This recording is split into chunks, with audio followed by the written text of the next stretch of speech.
కీర్తనల గ్రంథం 147 అధ్యాయం. యెహోవాను స్తుతించుడి, యెహోవాను స్తుతించుడి. మన దేవునికి స్తోత్రగానము చేయుట మంచిది, అది మనోహరము. స్తోత్రము చేయుట ఒప్పిదము. యెహోవాయే యెరూషలేమును కట్టువాడు, చెదరిన ఇశ్రాయేలీయులను పోగుచేయువాడు. గుండె చెదరిన వారిని ఆయన బాగుచేయువాడు, వారి గాయములు కట్టువాడు. నక్షత్రముల సంఖ్యను ఆయన నియమించియున్నాడు, వాటికన్నిటికీ పేర్లు పెట్టుచున్నాడు. మన ప్రభువు గొప్పవాడు, ఆయన అధిక శక్తి గలవాడు, ఆయన జ్ఞానమునకు మితి లేదు. యెహోవా దీనులను లేవనెత్తువాడు, భక్తిహీనులను ఆయన నేలను కూల్చును.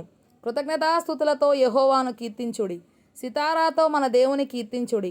ఆయన ఆకాశమును మేఘములతో కప్పువాడు, భూమి కొరకు వర్షము సిద్ధపరచువాడు, పర్వతముల మీద గడ్డి మొలిపించువాడు. పశువులకును అరచుచుండు పిల్లకాకులకును ఆయన ఆహారం ఇచ్చువాడు. గుర్రముల బలమునందు ఆయన సంతోషించడు, నరుల కాలి సత్తువయందు ఆయన ఆనందించడు. తన యందు భయభక్తులు గల వారి యందు, తన కృప కొరకు కనిపెట్టు వారి యందు యెహోవా ఆనందించువాడై ఉన్నాడు. యెరూషలేమా, యెహోవాను కొనియాడుము. సీయోను, నీ దేవుని కొనియాడుము. ఆయన నీ గుమ్మముల గడియలు బలపరచియున్నాడు, నీ మధ్యను నీ పిల్లలను ఆశీర్వదించియున్నాడు. నీ సరిహద్దులలో సమాధానము కలుగజేయువాడు ఆయనే. మంచి గోధుమలతో నిన్ను తృప్తిపరచువాడు ఆయనే. భూమికి ఆజ్ఞనిచ్చువాడు ఆయనే.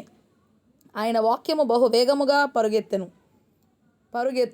గొర్రెబొచ్చు వంటి హిమము కురిపించువాడు ఆయనే. బూడిద వంటి మంచు కణములు చల్లువాడు ఆయనే. సయ్యా ఏం ప్రభు ఇన్ని తప్పులు.